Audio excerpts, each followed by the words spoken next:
अस्सलाम वालेकुम। कैसे हैं जी आप सब लोग। आई होप आप सब ठीक होंगे, खैर ऑफिस से होंगे। तो मैं भी बिल्कुल ठीक ठाक हूँ अल्हम्दुलिल्लाह। अच्छा जी, ये जो मौसम आप लोगों को नज़र आ रहा है ये सुबह का टाइम है और बारिश हमारे यहाँ पे शुरू हुई है रात को 3 बजे। तो इतनी ज़्यादा इतनी तेज़ बारिश हो रही है ना, बहुत ज़्यादा तेज़ बारिश हो रही थी। और ये 3 बजे से शुरू हुई थी और तकरीबन ये सुबह 8 बज रहे थे और उस टाइम तक ये मुसलसल हो रही थी। तो खैर मैंने बारिश को देखा और फिर उसके बाद मैं कुरान पाक पढ़ने बैठ गई। अल्लाह ताला से काफ़ी सारी दुआएं मांगी। जो सैलाब में लोग फंसे हुए हैं बेचारे, गरीब अमीर जो भी हैं, जो भी इस वजह से, बारिश की वजह से या सैलाब की वजह से परेशान हैं, अल्लाह पाक हम सब की परेशानियों को दूर फरमाए, आमीन सुमा आमीन। फिर उसके बाद मैं थोड़ी देर आके अपने इधर लॉबी में बैठी हूँ और ये जो मेरी बिल्लियाँ हैं छोटी छोटी, तो इनके साथ मैं थोड़ी देर के लिए खेलती हूँ। अच्छा, ये क्या करती है, ये इतनी सियानी बिल्ली है कि ये ना मेरे बालों से इसने पोनी मेरी उतारी है और उसके साथ खेल रही थी और जैसे मैंने इससे लेने की कोशिश की है तो इसने क्या किया, ये नीचे अपने दे के ना बैठ गई उसके ऊपर, उसको छुपा लिया पोनी को। अच्छा, रात को ये मेरे साथ ही सोती है मेरे रूम में। जब इसको वॉशरूम आता है तो ये क्या करती है, ये मेरे फेस पे आके हल्का सा ऐसे किस करती है या मेरे बालों पे किस करती है कि आप मुझे दरवाज़ा खोल के दें ताकि मैं बाहर जाके अपना वॉशरूम करके आऊँ। तो जानवर बहुत समझदार होते हैं, इनको आप जैसे समझाएं ना ये उसी तरह से करते हैं, बहुत ही सियाने होते हैं। तो खैर मैं बिल्लियों के साथ काफ़ी देर बैठती हूँ क्योंकि इनसे डिप्रेशन भी दूर होता है और वाकई मेरा डिप्रेशन दूर हुआ है। मैं आगे वाले किसी ब्लॉग में आप लोगों को बताऊँगी कि मैं कितनी ज़्यादा डिप्रेशन में मुब्तला थी और जब से मैंने ये बिल्लियाँ रखी हैं ना तो वाकई मैं बिल्कुल ठीक ठाक हो गई हूँ। और सच कहते हैं कि बिल्लियों से डिप्रेशन ख़त्म होता है। तो खैर यहाँ पे मैंने इनको खाना भी दे दिया था और खाने में मैं इनको देती हूँ चिकन और इनका जो अपना फूड होता है वो भी दे देती हूँ। और दूध तो मैं इनको मस्त तकरीबन 1 किलो जितना या आधा किलो देती हूँ क्योंकि मेरे पास हैं तकरीबन 9 बिल्लियाँ। ये सारी इस बड़ी काली जो बिल्ली है ना इसके बच्चे हैं। तो यहाँ पे मैं इसके साथ बैठी हुई थी। और अगर आ जाएँ अपने व्लॉग की तरफ तो मेरा जो व्लॉग है मैंने ये कल जहाँ से ख़त्म किया था वहीं से फिर बनाना शुरू किया था। कल जैसे कि मैंने आप लोगों को बताया था कि मेरी 2 हेल्पर हैं, एक किचन के काम करती है, दूसरी जो है ना वो दूसरे काम करती है। तो जो किचन वाली है वो तो अपने मतलब काम वगैरह कर रही है किचन के, और ये जो दूसरी हेल्पर थी ना ये इसने कहा कि मैं सबसे पहले ना अपने कपड़े इस्त्री कर लेती हूँ। तो इस तरह फिर ये बाद में बंदा थक जाता है तो कपड़े इस्त्री फिर नहीं होते हैं। तो इसने खैर अपने हिस्से का जो इसका बरामदा है, मेरे सहन भी 2 हैं, मतलब एक दोनों साइड पे मेरे सहन हैं। तो एक सहन मैंने एक लड़की को दिया हुआ है और दूसरा दूसरी को दिया हुआ है। तो इसने अपने सहन वगैरह की सारी सफाई वगैरह कर ली। उसके बाद नाश्ता वगैरह करने के बाद ये अपने कपड़े इस्त्री करने बैठ गई थी। इसने कहा कि बाकी जो काम है ना, झाड़ू लगाना और वॉशरूम धोना और डस्टिंग वगैरह करना वो मैं बाद में करूँगी, इस तरह ये फिर इस्त्री मुझसे नहीं होगी। तो मैंने कहा अच्छा ठीक है जी, तुम इस्त्री करने बैठ जाओ, मुझे तो कोई फ़र्क नहीं पड़ता, मेरा तो काम हो जाएगा। और वो जो दूसरी लड़की थी वो भी काम कर रही थी। और यहाँ पे मैं भी सुमेरा के फिर साथ ही बैठ गई थी। हम लोगों ने ढेर सारी बातें की, खूब गपशप की। और मैं इनके साथ बहुत सारी बातें करती रहती हूँ क्योंकि मेरी अपनी दोनों बेटियाँ बाहर होती हैं। एक स्टडीज़ के हवाले से बाहर होती है और दूसरी जिस तरह उसकी शादी हो गई है तो वो भी बाहर ही रहती है, आउट ऑफ सिटी रहती है। तो फिर बस मैं इन्हीं के साथ अपनी जो भी दिल की बातें होती हैं पूरे दिन की वो मैं इनके साथ ही करती रहती हूँ चाहे मैं इसके साथ बैठूँ या जो किचन वाली है उसके साथ बैठूँ, तो बहुत मज़ा आता है। ये भी हमें अपनी सारी बातें बता रही होती हैं। इसके मामू की शादी थी तो ये वहाँ गई थी, अपना मतलब उपटन था अभी फ़िलहाल हुआ है और शादी है जी अगले दिन।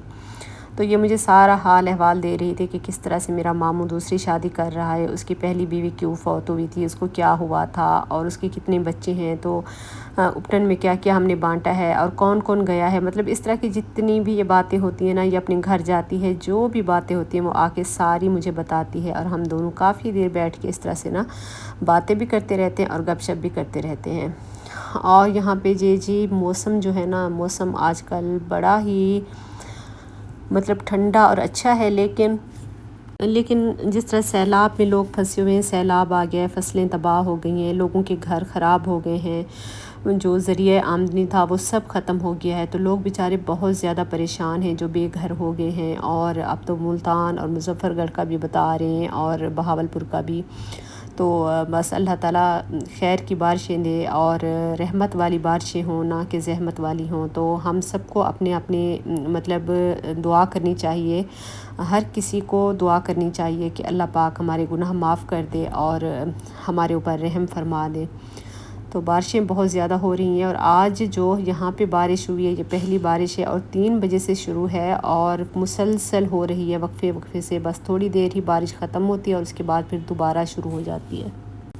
मेरा भी भाई बेचारा फंसा हुआ है, वो गांव में चला जाता है, वहीं पे उसके जानवर हैं, वहीं पे रहता है और फिर वो रात को वहीं पे रहता है अपने जानवरों के साथ। तो सुबह आ जाता है, वो दूध भी ले आता है और घर में आके खाना वगैरह भी खाता है, फिर रेस्ट भी करता है, फिर शाम को चला जाता है। लेकिन आज तो 3 बजे से बारिश हो रही है और वो बेचारा बाइक पे आ भी नहीं सकता है और उसके लिए मुझे बहुत ज़्यादा फ़िक्र हो रही थी। तो बस अल्लाह ताला सबकी मदद करे, हर किसी के लिए आसानियाँ करे और हम सब एक दूसरे के लिए दुआ करते रहें। अल्लाह ताला ज़रूर हमारी दुआएं कबूल फरमाते हैं, ये हमें अपना यकीन होना चाहिए दुआओं पे। और मुझे तो बहुत यकीन है और मैंने काफ़ी सारा कुरान पाक पढ़ा और दुआ मांगी और उसके बाद फिर मैं अपने घर के काम वगैरह करने के लिए आ गई थी। अच्छा, जब सुमेरा कपड़े प्रेस कर रही थी, मैं उसके साथ बैठी हुई थी, मैंने अरबियाँ वगैरह वहाँ पे छीली हैं और बस मुझे जहन में नहीं आया कि मैं ये अरबियाँ साफ़ करने की छीलने की वीडियो बनाऊं और आप लोगों को बताऊं कि जो सख्त वाली अरबियाँ होती हैं तो उसको हम कैसे पका सकते हैं। तो ये इतनी सख्त वाली अरबियाँ थी ना, बहुत ज़्यादा, मुझे लग नहीं रहा था कि ये गलेंगी। तो मैंने सोचा मैं इनको थोड़ा सा न्यू ट्रिक के साथ पकाती हूँ और देखती हूँ कि ये किस तरह से बनती हैं। तो खैर ये बहुत मज़े की बन गई थी और बहुत ही ज़्यादा गल भी गई थी, जो नहीं लग रहा था ना कि ये गलेंगी, लेकिन गल गई थी। अच्छा, मैंने इनको साफ़ सुथरा इनको काट लिया था और थोड़ा सा मोटा वाला काटा था और फिर मैंने इनको नमक लगा के धो लिया था और फिर मैंने ऑयल गरम किया पतीले में और उसमें मैंने अरबियाँ डाल दी गरम ऑयल में। अच्छा, 1 से 2 मिनट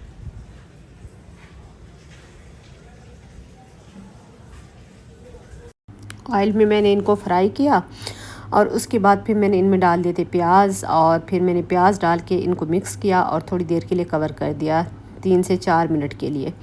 अच्छा, 3 से 4 मिनट के लिए फिर मैंने इनमें डाला जी हल्दी पाउडर, नमक और लाल मिर्च पाउडर और सूखा धनिया। मैंने वो डाल के फिर इनको मिक्स किया था और फिर मैंने कवर कर दिया था। उसके बाद 2 मिनट के बाद फिर मैंने इसमें टमाटर और सब्ज़ मिर्चें कटी हुई डाल दी थी। फिर मैंने इनको 5 मिनट अच्छी तरह से भून लिया था ताकि इनका लेस भी ख़त्म हो जाए और टमाटर भी सॉफ़्ट हो जाए। अच्छा, जब टमाटर सॉफ़्ट हो गए और ऑयल भी ऊपर आ गया और अरबियाँ भी बहुत ज़्यादा गल गई तो फिर मैंने इनमें अपने हिसाब से पानी डाल दिया था, क्योंकि मैं बना रही थी शोरबे वाली अरबियाँ। तो मैंने इसमें पानी डाल के सब्ज़ मिर्चें डाल के मैंने इनको कवर कर दिया था और थोड़ा सा आंच को हल्का कर दिया था ताकि अच्छी तरह से गल जाएं। यकीन करें, जितनी भी सख्त अरबियाँ हों, अगर आप इस तरह से बनाएंगे तो आपकी अरबियाँ फ़ौरन गल जाएंगी, आपको कुकर में बनाने की ज़रूरत नहीं है।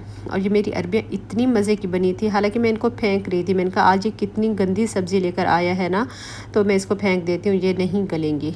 लेकिन फिर मैंने इस ट्रिक से बनाई तो फिर ये गल भी गई थी और बहुत मज़े की भी बनी थी। तो आप लोग भी ज़रूर इस तरह ट्राई कीजिएगा।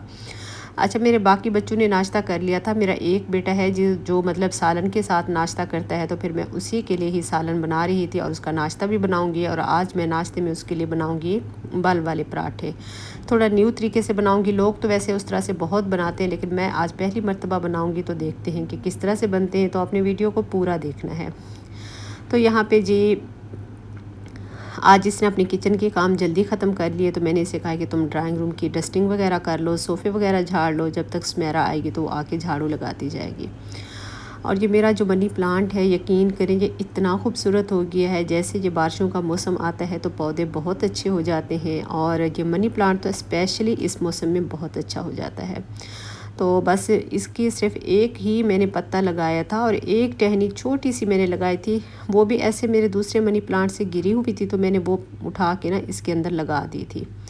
ये आप बादल देखिए, इतने खूबसूरत लग रहे थे ना आसमान पे ये बादल, तो जैसे रुई के टुकड़े हों। तो मैंने इनको कैप्चर कर लिया था, मुझे बहुत अच्छे लग रहे थे।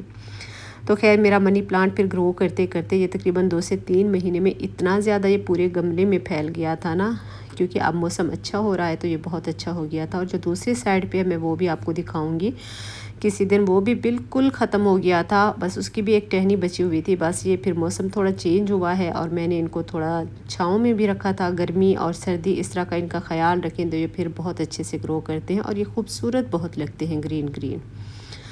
तो खैर जी, यहाँ पे मैंने पेड़े बना लिए थे सारे, क्योंकि मैं दोपहर के साथ में रोटी भी बना लूँगी और 2 पराठे बनाऊँगी मैं यहाँ पे। तो ये मैं बल वाले पराठे बना रही थी। सबसे पहले मैंने एक रोटी की तरह इस पेड़े को मतलब बेल लिया था और फिर उसके ऊपर मैंने घी लगाया है। अच्छा, पराठे घी में बहुत मज़े के बनते हैं, चाहे वो देसी घी हो या दूसरा डालडा घी हो। अच्छा, घी डाल के मैंने यहाँ पे इसके ऊपर थोड़ा सा खुश्क आटा डालूँगी और मैं इसको छुरी की मदद से पतली पतली स्टेप्स में काट लूँगी। इस तरह से मैं इसकी कटिंग कर लूँगी। अच्छा, ये इस तरह से मैं पराठा पहली मर्तबा बना रही हूँ। वैसे तो मैं बनाती थी दूसरी तरह से, वो भी किसी दिन मैं आप लोगों के साथ शेयर करूँगी। और उस तरह से भी बहुत अच्छा बनता है, उस तरह से बहुत जल्दी बन जाता है। इस पर थोड़ा सा टाइम लगता है पेड़ा बनाने में, कटिंग करने में और इसको रेस्ट देने में। तो इसको रेस्ट भी लाजमी थोड़ी देर के लिए देना होता है। तो यहाँ पे बस मैंने जब सालन में पानी डाल दिया था, छोटे मोटे और काम किए थे, तो उसके बाद ये आटा मेरे पास रात का बचा हुआ था और ये गंदम का, प्योर गंदम का आटा है। और ये है जी पत्थर वाली चक्की का आटा, जो देसी चक्की होती है ना, वहाँ से हम पिसवाते हैं। ये बारीक पिसा हुआ आटा नहीं है, ये मोटा जो पिसा हुआ होता है ना, तो वो वाला है। तो बस इसको फिर मैंने इस तरह से इकट्ठा किया, इस पराठे की कटिंग करके इसको इकट्ठा करके फिर मैंने इसको इस तरह से ना थोड़ा सा बढ़ा के इसके पेड़े को, तो इसकी फिर मैंने ना इस तरह से इसको फ़ोल्ड करती गई हूँ। और जो लास्ट की इसकी फ़ोल्डिंग होती है, इसको बीच में इस तरह से प्रेस कर देना है, दबा देना है। तो मैं 2 पराठे बनाऊँगी, तो मैं दोनों इसी तरह से बना लूँगी और बाकी मैं बनाऊँगी सादा रोटियाँ। तो ये पराठे बना के मैं पहले रख लूँगी, फिर इस तरह से बहुत आसानी हो जाती है। बस बच्चे तो कहते हैं कि अम्मी हमें पराठा ना दिया करें, हमें सादा रोटी दिया करें, उसके ऊपर घी भी ना लगाया करें। लेकिन फिर घी बस मैं देसी लगाती हूँ और मेरा दिल कर रहा था कि मैं भी आज चाय के साथ इसको डिप करके खाऊंगी पराठे को, और बेटा भी खा लेगा। तो हम दोनों माँ बेटे ना ये 2 पराठे खा लेंगे। आज मैंने भी नाश्ता नहीं किया था, बस सुबह में सिर्फ चाय पी ली थी और अंडे वगैरह ख़त्म हो गए थे, तो बस मैंने अंडे बॉयल नहीं किए। और यहाँ पे ये देखिए इतना मज़ेदार से मेरा सादी अरवी शोरबे वाली बन के रेडी थी। अरवी गोश्त मैं बहुत बनाती हूँ, तो इसलिए बस मेरे मुंह में वही आ गया। तो यहाँ पे इस तरह से इतना ही गाढ़ा इसका हमने शोरबा रखना है और ये बहुत मज़े का लगता है। अच्छा, अरबी मुझे ऐसे नहीं अच्छी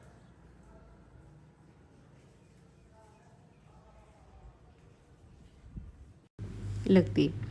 तो बस बारिश मैं आप लोगों को दिखा रही थी, बारिश मुसलसल हो रही है, बस थोड़ी देर रुकती है और सहन का भी कोई हाल नहीं है। 3 से 4 मरतबा हम सहन की सफाई कर चुके थे। अच्छा, बारिश का जो पानी होता है उसमें मिट्टी बहुत ज़्यादा होती है, तो बस वो सहन पे फिर मट्टी मट्टी हो रही थी। और मुझे इस मट्टी मट्टी से ना बहुत ज़्यादा उलझन सी होती है और मक्खियाँ भी आ जाती हैं। तो मैं इसको जिस तरह से बारिश रुकती थी, मैं इसको फ़ौरन ही साफ़ करवा लेती थी। धुलवाऊँगी तो मैं इसको नेक्स्ट डे, क्योंकि अभी बारिश हो रही थी और आज का यही था कि पूरा दिन ही बारिश होगी।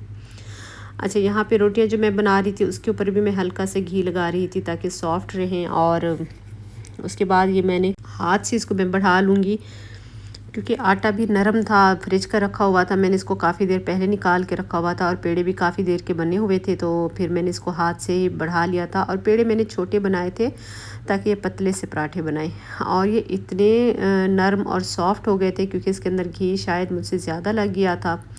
तो चाय के साथ जो पराठा खाते हैं बाल वाला, वो अच्छा भी ऐसे ही लगता है, नरम भी थे और खस्ता भी थे। तो बस इसी तरह से मैं दोनों पराठे बना लूँगी और साथ में मैं चाय मैंने बनाई है और साथ में सालन होगा। बस ये होगा मेरा और मेरे बेटे का नाश्ता।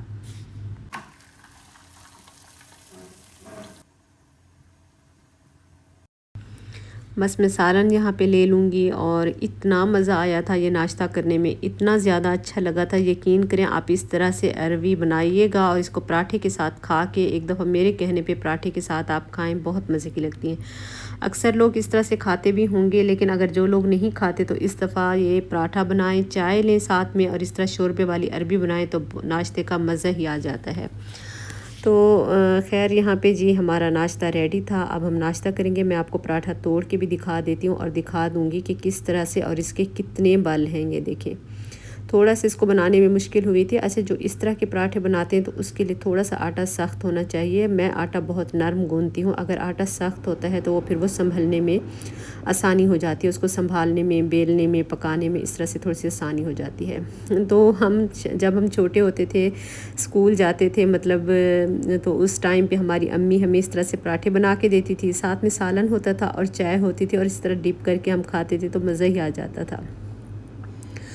तो खैर ये फिर है जी शाम का टाइम, और शाम को मेरे बेटे ने कहा कि कबाब भी फ्राई कर दें और इस तरह से मतलब अरबी भी दे दें। ये वाला जो मेरा बेटा है ना, ये सब्ज़ी बहुत कम खाता है। तो फिर इसके लिए मैंने बीफ के कबाब फ्राई किए, और कबाब मैंने थोड़े ज़्यादा फ्राई कर लिए थे कि फिर इसका कभी बर्गर खाने को दिल करता है या फिर कोई और भी खा लेगा, क्योंकि अंडा मैंने फेंटा हुआ था और तवा भी गर्म था। तो मैंने सोचा कि बार बार में मैं ऐसे क्या गैस को ज़ाय करूं और बार बार अंडा फेंटूँ, तो मैं एक ही दफ़ा बना लेती हूँ। तो खैर मैंने शाम में सिर्फ कबाब खा लिए थे केचप के साथ, और बस जी हमारा खाना भी हो गया था। और ये है जी बहुत लेट नाइट, तकरीबन 1 से 1:30 बजे का टाइम है, और बस बेटे ने कहा है कि मुझे नूडल्स बना कर दें, और मुझे वो जो होते हैं ना सिट्टे छली के वो दाने, वो भी मुझे बॉईल कर दें। वो मैंने लेके रखे हुए हैं, मैंने उसको वो पहले बॉईल करके दिए। उसमें मैंने चाट मसाला डाला और उसमें मैंने नमक और लेमन वगैरह डाला, वो उसको दिया। और उसके बाद फिर ये मैंने लेट नाइट ये बनाए थे।